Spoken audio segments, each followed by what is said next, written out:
I'm Mitchell Magro. And I'm Jessica Magro.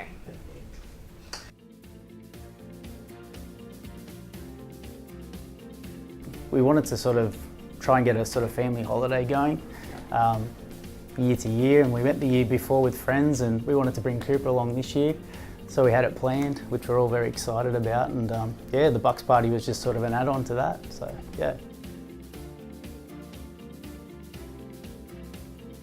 I had the reins of actually organising the activities for that, so that was, I sort of booked in a day on the water slides, which I thought would be good fun, and yeah, that was, I think, the third day into the trip. So first, I went down first time, I think it was 10 points, and the guys was having a good time. We went down second time and it went horribly wrong. Just got out of shape in the air and come down and landed on my side pretty bad. I've ruptured my spleen and yeah, lost a lot of blood internally, yeah, over that time. So, well, I waited around. I went back to the room, sort of went away from the guys and just went back and sort of tried to have a rest and see if it would come any better, but the guys come back and they said we should go down to the hospital and get you checked out, so I did. It was starting to get a lot worse and I was probably trying to deny it to myself, but yeah, it was my brother actually that got in touch with you guys and yeah, and sort of, yeah, started to get the ball rolling. Great. Yep.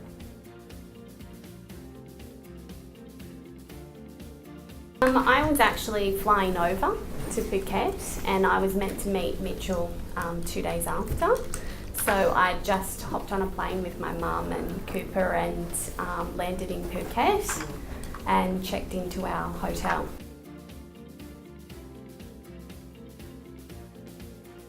It was probably about 2 hours in to checking into the hotel, and I got an initial phone call off Mitch's brother saying that he'd had a bit of an accident.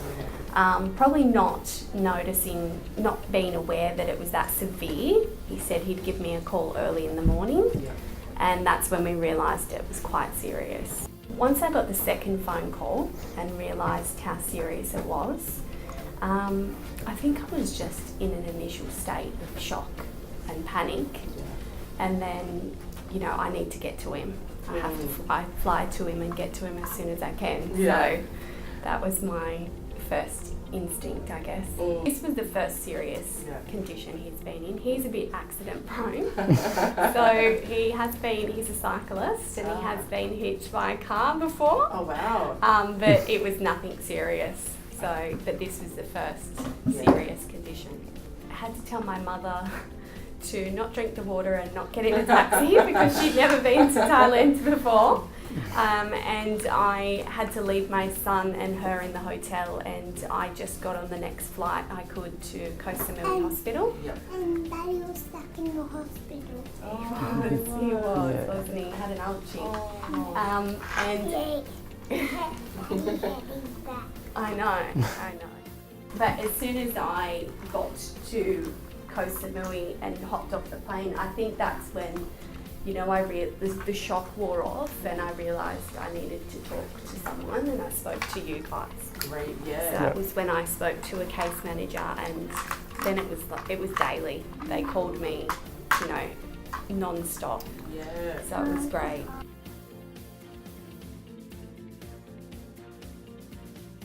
When I arrived, he was in a pretty bad condition. He didn't really look like himself. He was all inflamed and in ICU. So he was still unconscious at that stage. So it wasn't nice at all. I had, I think it was one surgery and one procedure they called it, but the surgery was obviously to remove the spleen, and I had multiple blood transfusions in that surgery, and then I had like an ongoing fever for what was it, over a week, 8 days. They couldn't work out what that was, and then had to get my lungs drained and the infection removed. It was a tough 7 days, that's for sure. In and out of consciousness, and yeah, not great. I think the language barrier was a real struggle. Yeah. That initial hospital, you know, it's a third world country, so it's not great conditions, but all credit to them. you know, they did the best that they could in the place that they were. Yeah. It's not Australian standards there, so you know there was blackouts and Yeah, that's right. there Yeah, was mosquitoes in the rooms, and you know it was challenging there. You had to bring your own food and things in there, so it was, you know, it wasn't great.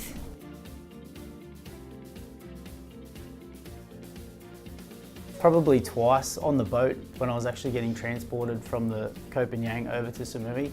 I was thinking this is getting pretty serious. There was a team of people around me and I was sort of drifting in and out of consciousness, and then when I had fever and that a few times I was like thinking this is it, or is this gonna be it, sort of thing. I think when they didn't know what was wrong with him at some stages and he was in and out of consciousness, there was definitely times there, I'm getting emotional, where I thought he wasn't going to make it home in that first hospital. So it was... Yeah, that first week was a bit of a blur for me. I think Jess took a lot more in than what I did because I was sort of drifting in and out. So I was trying to speak with my mum, but her phone didn't work for a few days, so it didn't help. But I was definitely talking to her every day, but trying not to speak to her a lot because I was so upset. It was upsetting Cooper and upsetting her as well. So I was trying to, you know, hold it all together for everyone and try and then we just wanted to get them home.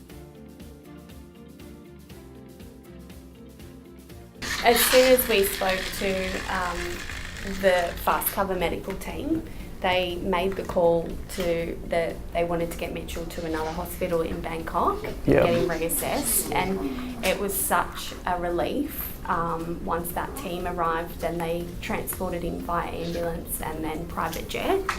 They did fly him at low altitude because they weren't sure how strong his lungs were for the altitude, but then once we got into the Bangkok hospital, we had 3 doctors there.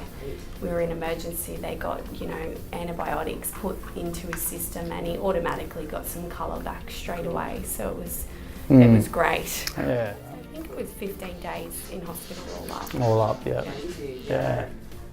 I wasn't personally, no. They fast cover, literally, I spoke to the case manager. They were my lifeline, like daily. I spoke to the case manager and the medical team 3 or 4 times a day, and they just reassured me constantly. So there was no issues with contact whatsoever, which was great. Yeah. Definitely a 10 now. It's I won't leave the country without it, that's for sure. I just think if we didn't, you know, he might not be here. You know, you don't know what's going to happen. So, you know, definitely a 10 for me. Yeah.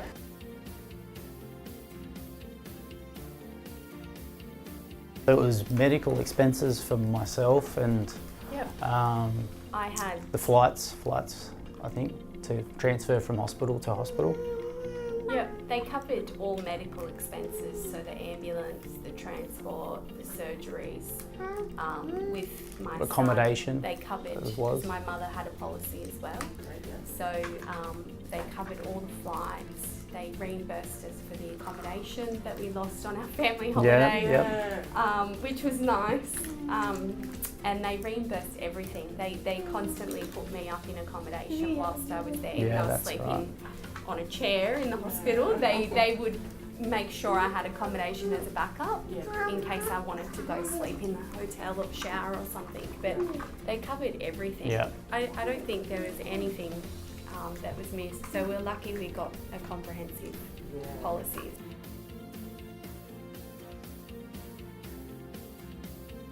We're good now, we're lucky. Back on track, back at work and trying to get back to normality. So it's a lot of days just sort of sitting around and trying to get the strength back to sort of, get back to normal. Some movies.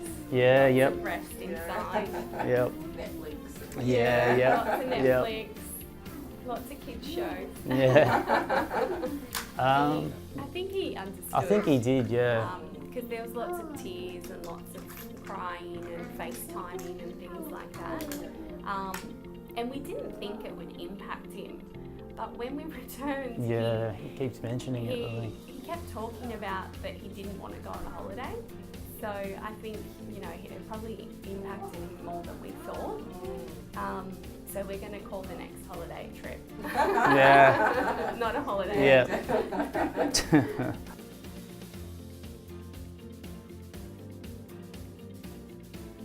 Without a 100%, doubt. yep. Yeah. Yep. Absolutely. The service and the phone calls and the support, and you know, it was just beyond anything I ever expected.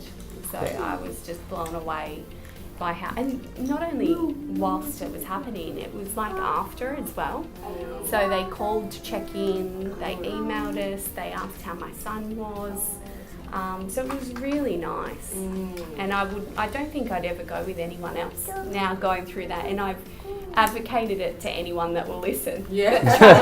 I've said, have you got insurance? Yeah. Get it now. I actually threw it in my brother's speech as well. Oh, Yeah. I would probably just say be aware of where you're travelling. Yeah, You know, yeah. anything can happen to anyone. Yep. And just make sure you do have travel insurance as well, because you know it's normally the last thing that you think about when you travel. But if something goes terribly wrong, it's your lifeline. Didn't hesitate about getting the comprehensive cover, and you know, I even mentioned to him that he's on a bus. You never know what can happen. Yeah, so I'm yeah. going to, whether I jinxed it or not. No, you're having the hangover. You know? Yeah, that's right. Yeah, Yeah, That's exactly. right. So it was good. Yeah. It all worked out in the end. We're here to share our Yeah, that's so right. I think that's the main thing. Yeah, definitely.